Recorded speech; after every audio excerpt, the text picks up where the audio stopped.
Assalamualaikum warahmatullahi wabarakatuh. Selamat pagi buat ibu di SD PTS 2049 di Lampat, karena telah berkenan untuk mendengarkan saya untuk menyebarkan pemahaman dan penerapan pengalaman budaya positif di PT SD Negeri 0649 Bukit Ampat Medan, Kecamatan Medan Temu. Sebelum saya mempresentasikan mengenai budaya positif untuk kita penerapannya di sekolah ini, terlebih dahulu marilah kita dengarkan kata sambutan dari kepala sekolah PT SD Negeri 0649 Bukit Ampat Medan Temu. Pada ibu kepala sekolah, kami persilakan.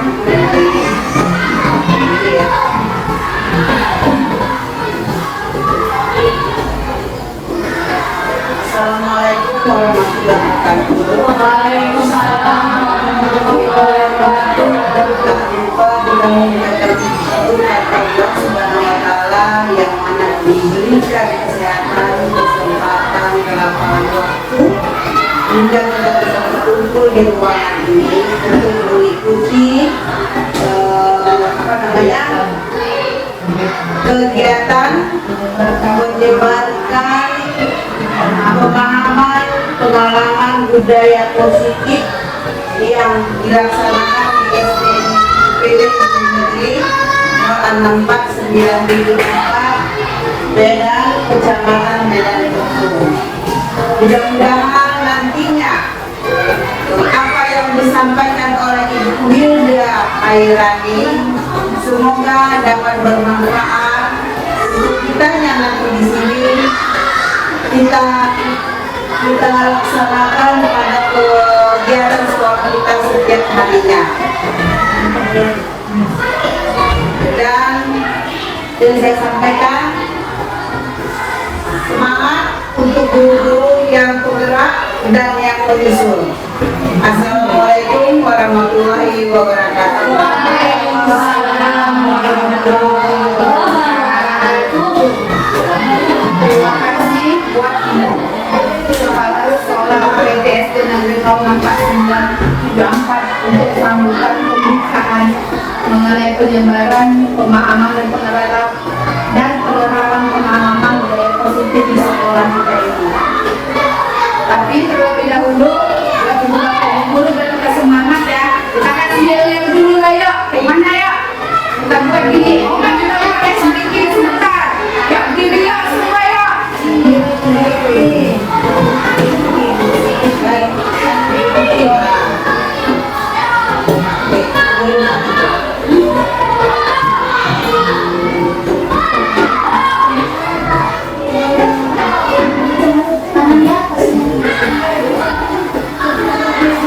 Nyanyi sebentar ya Bapak Ibu.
Adalah kita mulai.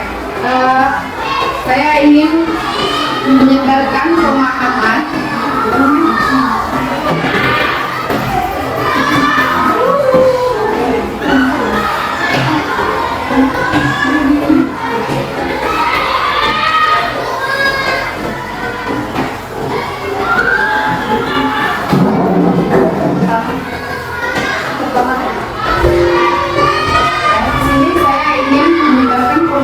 kepada ibu-ibu di sini agar kita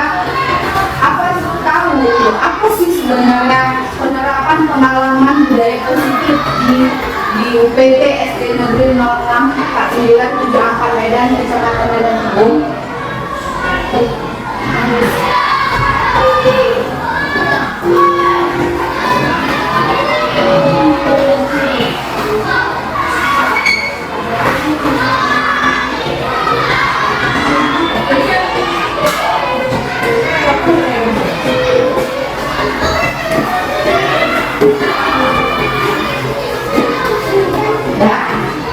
Konsep untuk materi saya hari ini adalah budaya positif, di mana konsep inti budaya positif ini terbagi 8 pemahaman, yaitu yang pertama, 1, perubahan paradigma belajar; kedua, disiplin positif, nilai-nilai kebajikan, kebutuhan dasar manusia, motivasi perilaku manusia, posisi kontrol guru, keyakinan kelas, dan segitiga restitusi.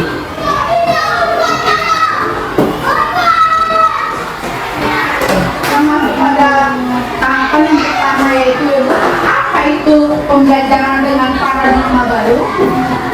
Pembelajaran dengan paradigma baru yaitu merupakan pembelajaran yang dirancang berdasarkan prinsip pembelajaran berdiferensiasi, sehingga para peserta didik belajar sesuai kebutuhannya berdasarkan tahap perkembangan sesuai teori psikologi modern untuk mewujudkan profil belajar Pancasila. Bapak Ibu pasti sudah tahu ya, apa itu profil belajar Pancasila yang sering kita terapkan setiap paginya pada anak-anak. Apa-apa saja Ibu? Ada yang tahu?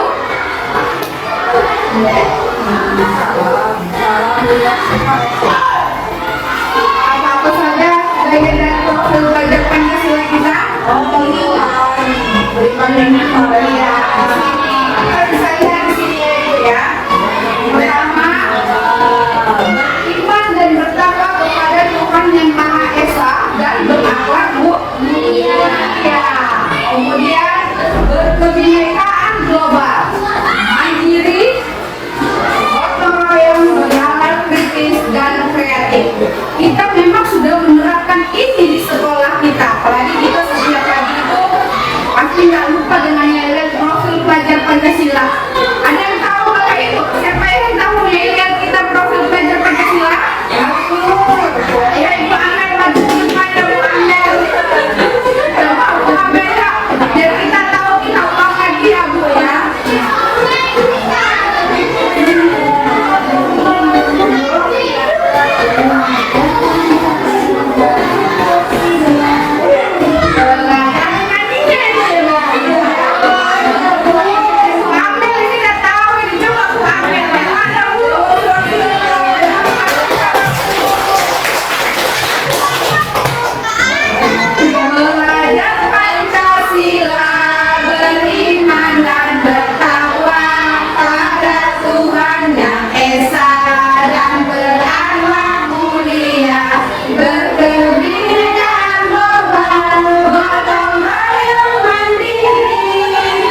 diri kita. Ibarat kita ini contohnya seperti kita ini menggenggam sesuatu. Disuruh teman kita ini buka. Kalau kita nggak mau buka, apa mau dibilang?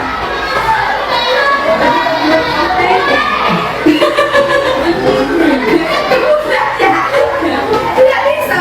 Tapi kalau disuruh kita membuka genggaman tangan kita ini, kalau dengan kontrol diri kita sendiri bisa kita buka sendiri. Nah ini tanpa perlu dikontrol oleh orang lain. Jadi yang mengontrol diri kita itu adalah diri kita sendiri. Kemudian saya bisa mengontrol orang lain, tapi kita tidak bisa mengontrol, kita tidak bisa mengontrol orang lain. Kemudian pemaksaan ada pada saat rujukan gagal. Kolaborasi dan konsensus menciptakan pilihan-pilihan baru. Terakhir, model berpikir menang kalah, model berpikir menang menang. Inilah yang kita lihat cara mengubah paradigma stimulus respon pendekatan teori kontrol. Selanjutnya kita masuk ke disiplin positif. Apa yang disiplin itu? Disiplin berasal dari kata disiplina, yang artinya belajar. Disiplin mengacu pada disiplin diri yang memiliki tanggung jawab terhadap apa yang dilakukannya berdasarkan nilai-nilai yang diyakini.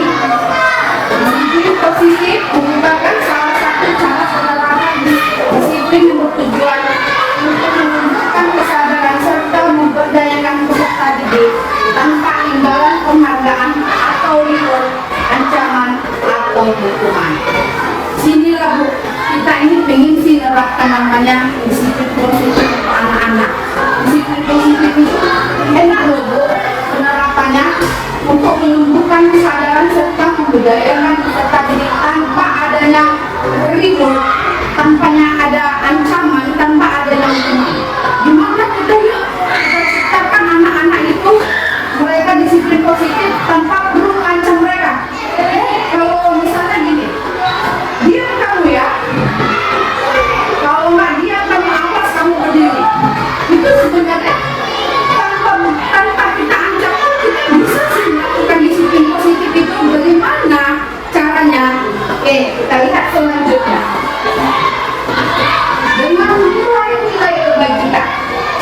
Di mana nilai-nilai kebajikan ini adalah nilai-nilai yang disepakati bersama, lepas dari bangsa, agama, asal maupun latar belakangnya.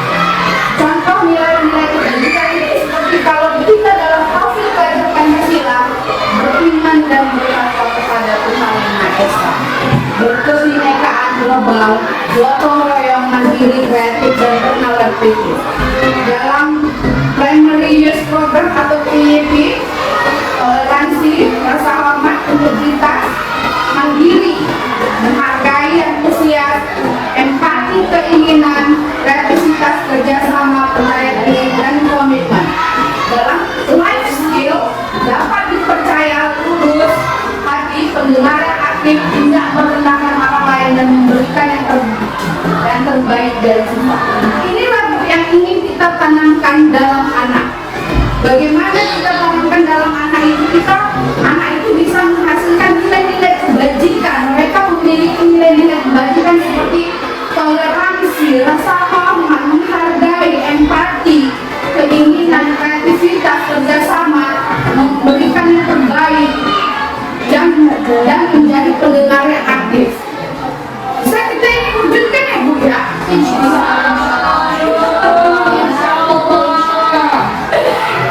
Oke, dari nilai kebajikan itu manusia itu pada dasarnya ada kebutuhan dasarnya.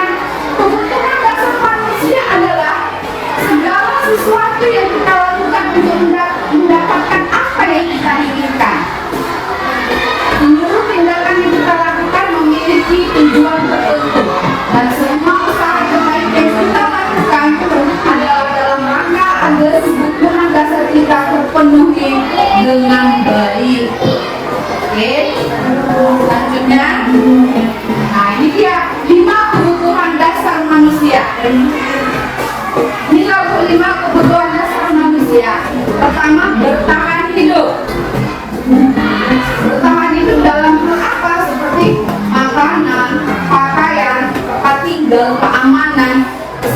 kegiatan dan lain sebagainya.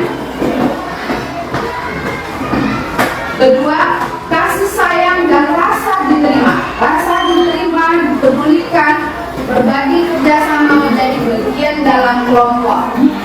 Ketiga, penguasaan, harga diri, keinginan untuk dianggap memimpin, berprestasi, diakui dan didengar.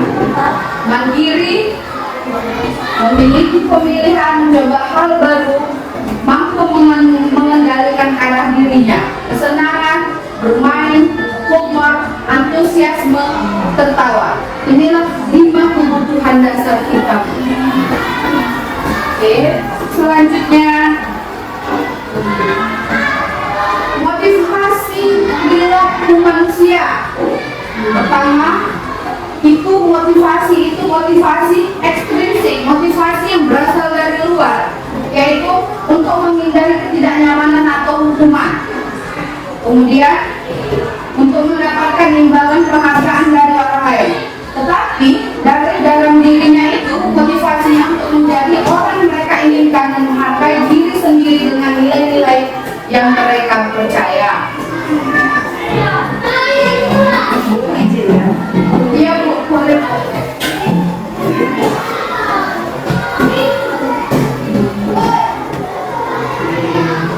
Ya Bu.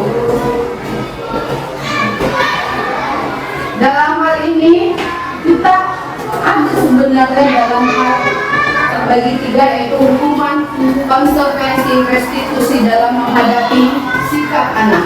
Pertama, hukuman. Tidak terencana atau tiba-tiba, murid tidak tahu apa yang akan terjadi atau tidak dilibatkan, bersifat satu arah, berupa hukuman fisikis. Kemudian konsekuensi rencana disepakati sesuai peraturan, murid tetap dibuat tidak nyaman, sikap guru selalu memonitor murid.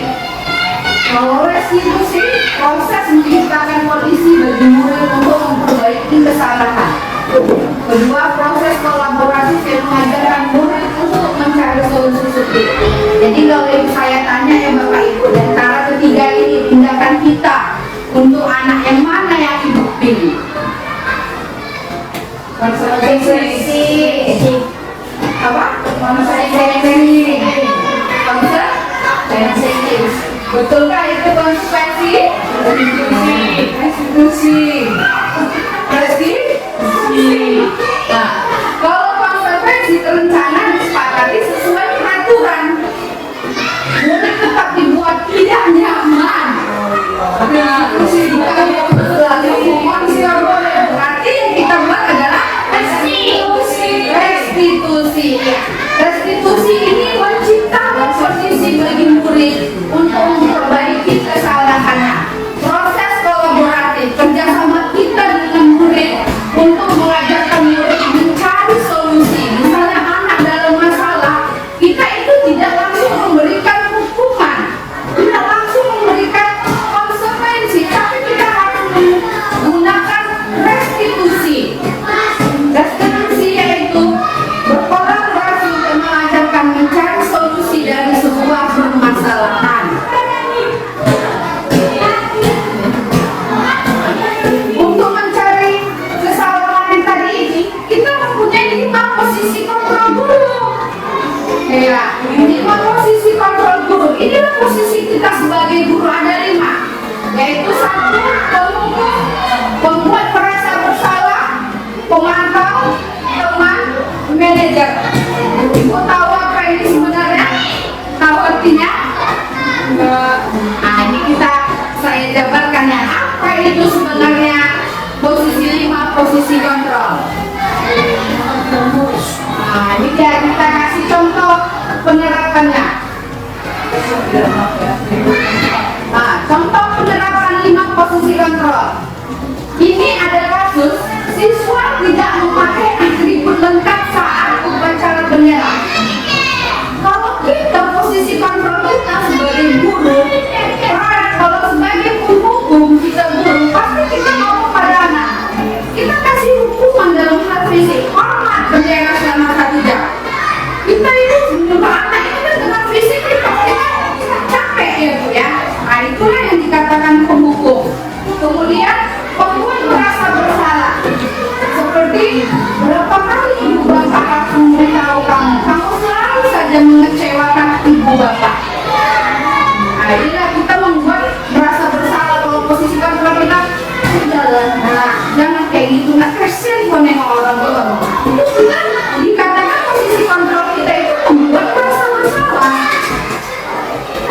Kemudian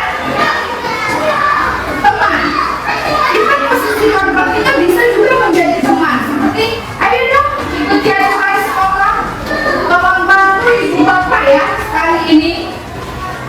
Ya, saya juga tidak apa-apa, lain kali jangan sampai berbuat seperti ini lagi ya. Kita itu sama murid itu posisi kontrolnya itu sebagai teman. Kita sebagai teman, inilah kalau yang kita lakukan posisi kontrol kita sebagai teman. Kita mengatakan sama anak, ikut aturan sekolah, tolong bantu ibu ya saya ini ya sudah tidak apa-apa ya, lain kali jangan berbuat seperti ini lagi ya. Kemudian kalau kita hanya sebagai posisi kontrol kita sebagai pemantau, kamu sudah melanggar peraturan sekolah, kamu tahu konsekuensinya. Walaupun kamu beli atributnya ke koperasi dan jangan diulangi lagi. Itulah kalau posisi kita jadi pemantau. Nah, ini yang terakhir. Apakah kamu tahu kesalahanmu? Kira-kira bagaimana kamu memperbaiki kesalahanmu? Nah, ini dikatakan posisi kita sebagai manajer. Jadi kalau saya tanya lagi Bapak Ibu, kalau Ibu sebagai guru, Ibu pilih posisi kontrol yang mana? Teman. Ibu Erli? Manajer.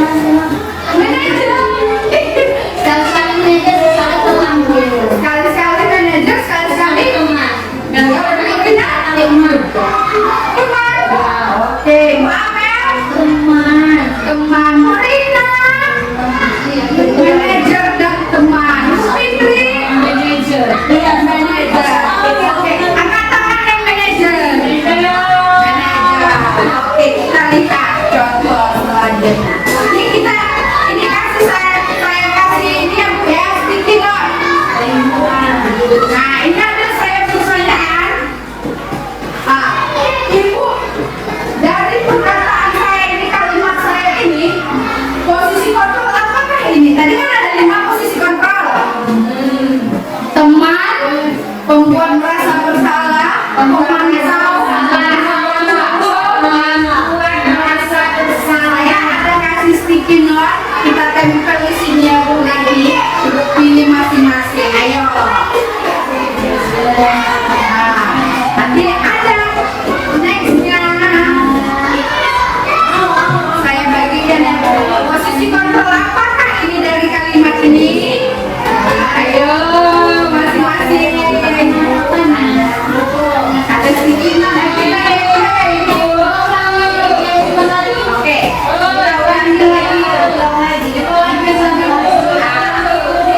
Posisi kontrol.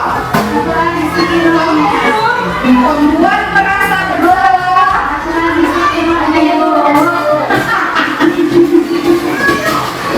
Pembuat merasa bersalah. Kemudian teman, pemantau, dan manajer. Oke, ya Bu ya. Mana?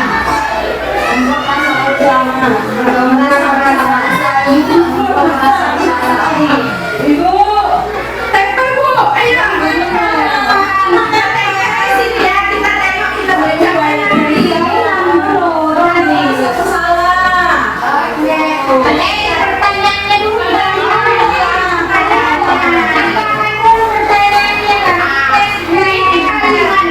Jadi kalau saya kecewa sekali dengan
kita lihat dari jawaban ini.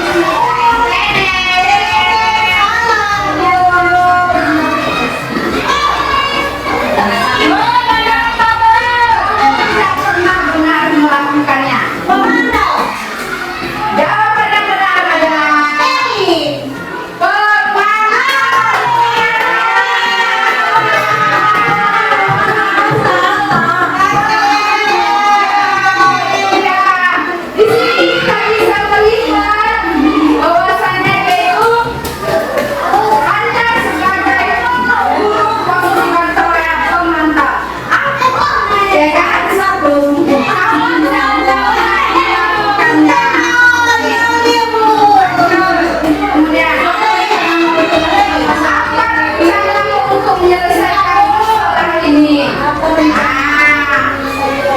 posisi apa ini? Manager.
Jadi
keyakinan kelas?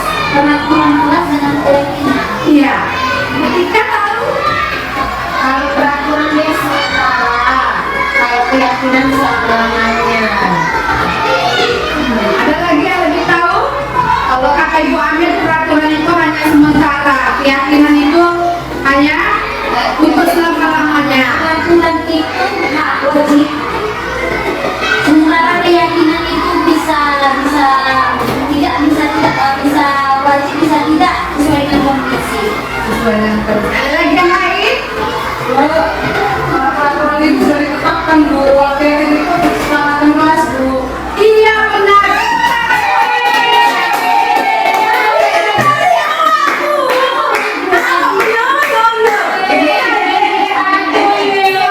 Kita berpikir satu. Oke, selama ini kita berpikir peraturan kelas, peraturan sekolah. Kita memikir kalau peraturan itu harus wajib seperti kata Ibu Ina, harus wajib kita ikuti, kita apain semua.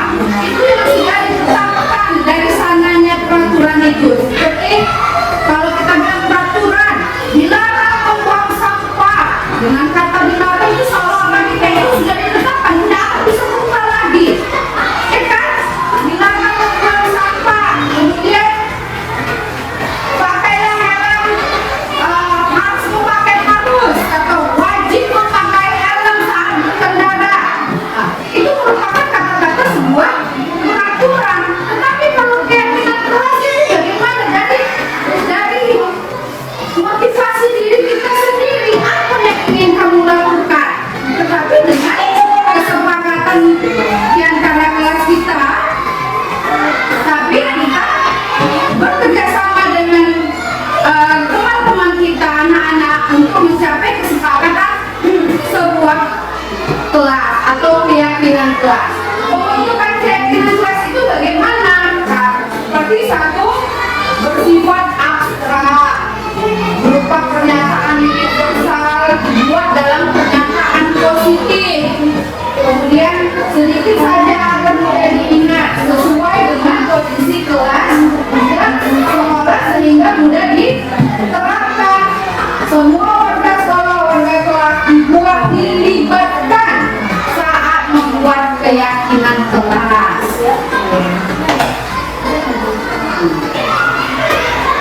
Inilah dia, kalau kita dari yang tadi kita banyak ya salah ini ya, maaf Bu. Segitiga restitusi, misalnya kita dalam suatu segitiga restitusi ini apa? Suatu proses dialog yang dijalankan oleh guru agar dapat menghasilkan murid yang mandiri dan bertanggung jawab. Apa-apa saja terdiri dari apa-apa saja segitiga restitusi itu, seperti satu, validasi tindakan yang salah. Kemudian pertama, menstabilkan identitas. Kedua, validasi tindakan yang salah. Kemudian yang ketiga, menanyakan keyakinan kelas. Inilah langkah-langkah kita jika anak ada dalam masalah atau ada kasus-kasus yang kita jumpai di sekolah kita ini, seperti anak berantem, seperti anak tidak datang ke sekolah, seperti ada anak yang mencontek, dan banyak lagi yang seperti kita dapatkan kasus-kasus di sekolah ini. Kita jangan sebagai kita tidak dibenarkan untuk menjadi posisi kontrol itu seperti penghukum. Tetapi dengan langkah apa kita menjadi posisi kontrol kita yang tahu itu? Dengan langkah-langkah segitiga restitusi. Inilah ada tiga langkah segitiga restitusi ini. Nah, pertama, menstabilkan identitas. Berdasarkan prinsip membuat kesalahan adalah bagian dari proses pembelajaran. Tidak ada anak yang tidak salah. Semua orang, bukan hanya anak, bahkan kita sendiri pun semua pernah merasa bersalah dan pernah membuat kesalahan.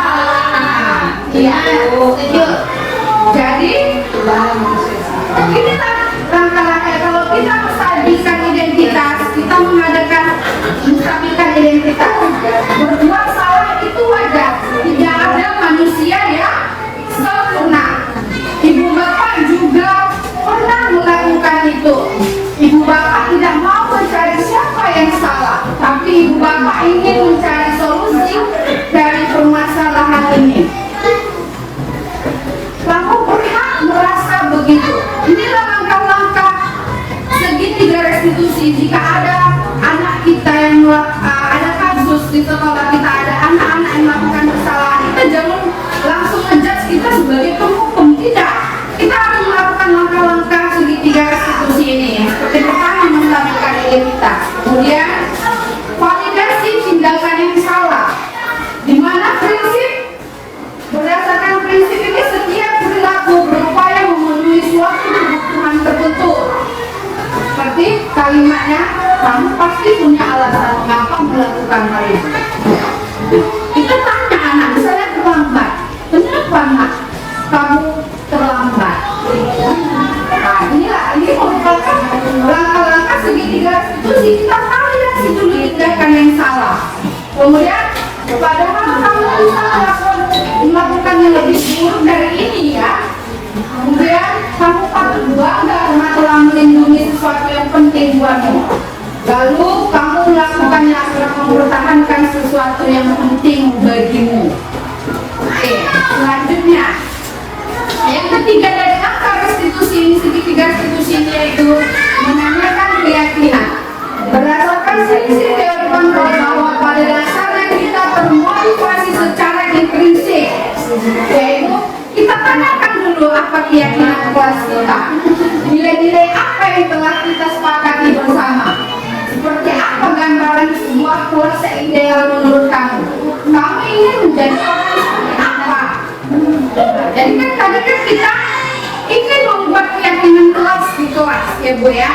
Anak ada misalnya ada anak itu mengalami permasalahan atau kasus, sudah kita langkahkan pertama menanyakan identitas, menstabilkan, kemudian yang terakhir itu menanyakan keyakinan.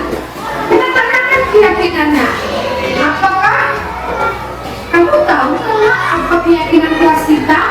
Nah, disinilah bukan dengan peraturan, tapi keyakinan. Ya Bu, keyakinan misalnya anak itu terlambat, kita kalau bisa menjaga untuk sekolah itu tepat waktu datang ke sekolah, itu merupakan sebuah keyakinan kelas. Kalau peraturan kelas dilarang terlambat ke sekolah, datang harus tepat waktu, itu merupakan peraturan. Tetapi kalau kita mengajarkan anak-anak untuk melaksanakan keyakinan kelas, kamu tahu kan apa keyakinan kelas kita? Anak-anak lebih termotivasi dari dalam dirinya itu untuk merubah sifatnya yang selama ini salah menjadi lebih baik lagi. Oke, ngerti ya Bapak Ibu? Mau tanya, berarti di sini keyakinan itu kesepakatan? Iya, benar. Ya Bu, ketika untuk pembahasan keyakinan dan kesepakatan.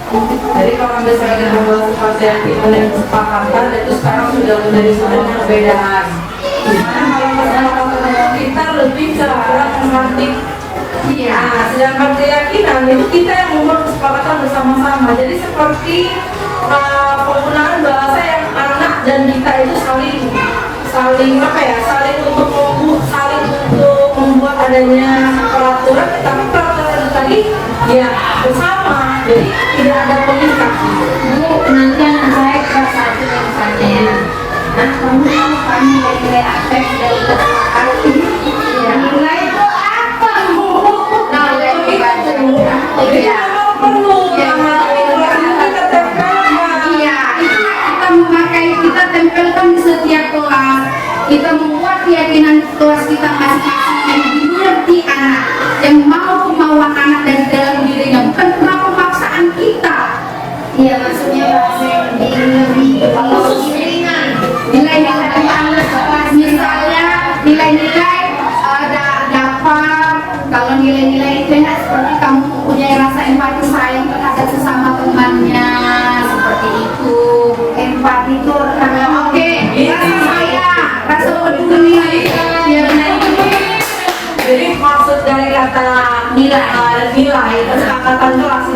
keyakinan kelas itu kembali lagi ke disiplin positif yang di awal. Maka disiplin positif itu tadi kan kita mengajarkan anak supaya anak itu mulai terbiasa dengan ada kata disiplin, tanggung jawab itu tadi kan di awal dijelaskan sama Bu Wilda. Jadi kita menggunakan bahasa-bahasa itu sebenarnya bahasa anak-anak. Anak-anak maunya seperti apa? Nah, supaya kelas kita kondusif, supaya kelas kita bersih, hal apa yang perlu kita apakan? Bisa menjaga kebersihan. Itu satu. Berarti kita mulai di situ poin menjaga kebersihan. Yang kedua, jika ada teman yang ribut, hal apa yang akan kita buat? Mendiamkan. Itu tapi harus menggunakan bahasa anak, tidak menggunakan bahasa kita. Masa intinya itu bahasanya boleh kita buat kan? Boleh. Nah, segini ya Bu.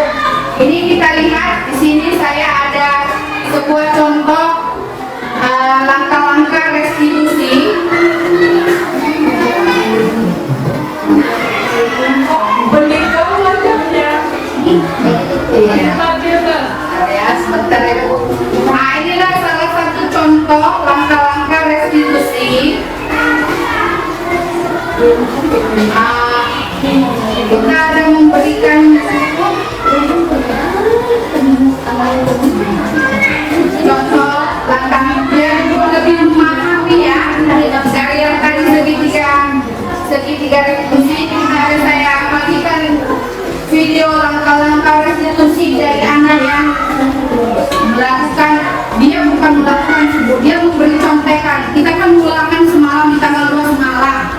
Saya melihat anak ini memberi, dia kan pintar nih si Dina, ibu kan pasti dengar tuh si Dina kan. Dia pintar, dia memberi contekan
Masih 50.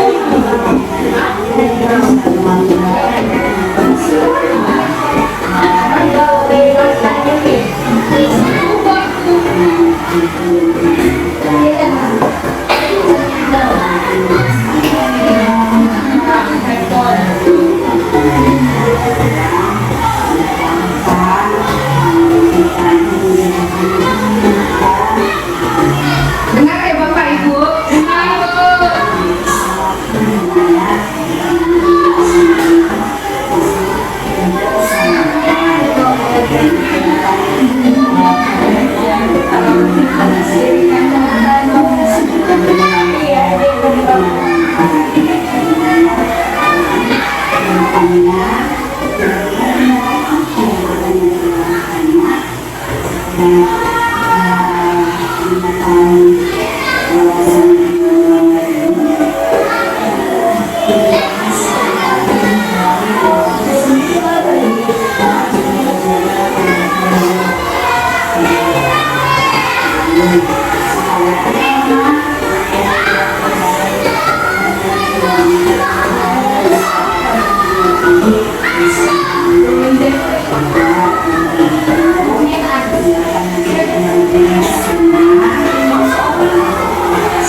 Oke, dari video ini kita bisa melihat kasus anak si Dina.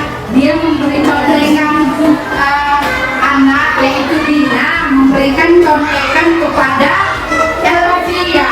Jadi saya mau ngajak ibu berdiskusi. Apakah saya sudah melakukan langkah-langkah segitiga restitusi untuk mengatasi kasus ini? Sudah. Di mananya? Oke, 3 langkah restitusi, yaitu pertama menstabilkan identitas. Di kalimat mana saya melakukan menstabilkan identitas? Langkah-langkah restitusinya. Ya, dengan mana Pak? Iya, benar Pak.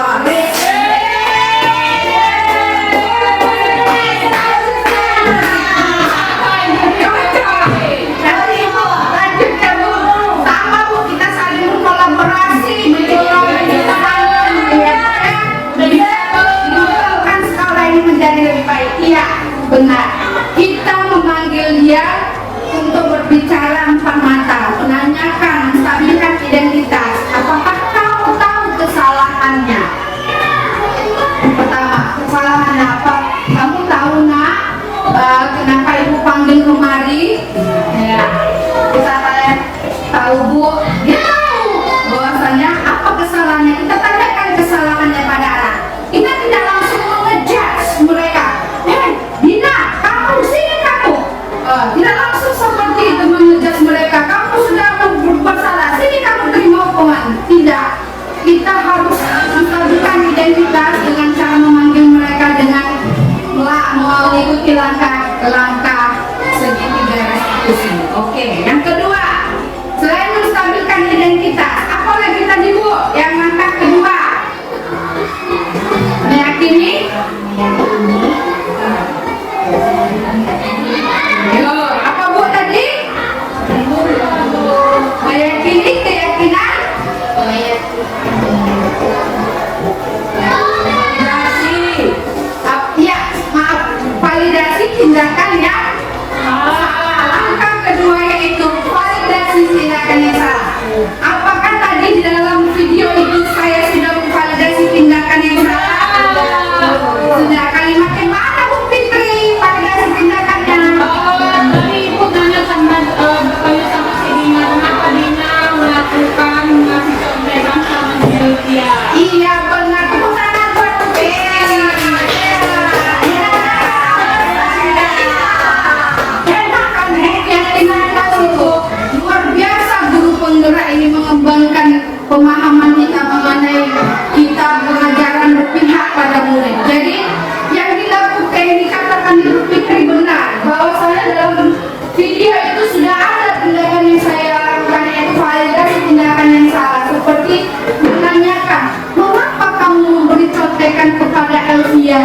Dan jawaban si Nina tadi, saya lihat dia kesusahan, kasihan dan kesusahan. Ditengoknya itu kertas jawabannya masih kosong, makanya dibantunya. Nah, dan kita apa Bu? Dari bantainya ya, dibantunya. Dibantunya dengan rasa empati ya Bu. Tetapi itu tindakan validasi tindakannya itu salah. Nah, tidak seperti itu sebenarnya. Oke, yang ketiga. Apa Bu yang ketiga? Keyakinan. Keyakinan. Yaitu menanyakan keyakinan. Di mana kita sudah ada itu Bu, Ibu Amel? Tadi di kasus tadi video kasus tadi sudah ada saya menanyakan keyakinan pada Sedina. Kalimat yang mana Bu? Katakan keyakinan kita apa? Iya benar. Kamu tahu kan keyakinan kelas kita apa? Kita menanyakan Sedina sebelum kita melakukan solusi, sebelum kita memberikan solusi kepada Sedina, kita menanyakan keyakinannya, yaitu apa keyakinan kelas yang kita buat bersama anak-anak di dalam kelas. Kemudian nilai-nilai apa yang dilanggarnya, yaitu nilai komitmen. Komitmen kita bahwasanya dalam pelaksanaan ujian harus tidak boleh memberikan kelalaian. Iya, terima kasih buat Bapak Ibu semuanya. Jadi dari sini kita bisa lihat, bisa saya simpulkan. Jadi dari sini bisa saya simpulkan bahwa dalam penerapan program disiplin positif, hendaknya guru memiliki standar kepribadian, profesional, bersosial yang baik, di mana guru mampu merefleksi dirinya dalam posisi kontrol kita saat ini. Bagaimana perjalanan dirinya sebagai among atau manajer yang menuntun murid-muridnya menjadi insan yang mandiri, merdeka dan bertanggung jawab sesuai dengan standar nasional pendidikan. Terima kasih.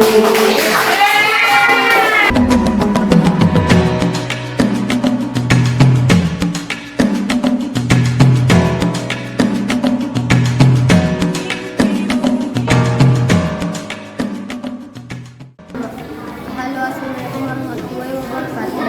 Nama saya Alwi dari kelas 4A. Saya senang sekali membuat keyakinan kelas bersama Bu Wilda karena dapat membuat kita lebih disiplin. Terima kasih Bu Wilda. Assalamualaikum warahmatullahi wabarakatuh. Nama saya Kisha dari kelas 4A. Saya senang sekali bersama keyakinan kelas bersama Bu Wilda agar dapat membuat kita menghargai orang lain. Terima kasih Bu Wilda. Assalamualaikum warahmatullahi wabarakatuh. Nama saya Akila dari kelas 4A. Saya senang sekali membuat keyakinan kelas bersama Bu Wilda karena dapat menumbuhkan tanggung jawab. Terima kasih Bu Wilda.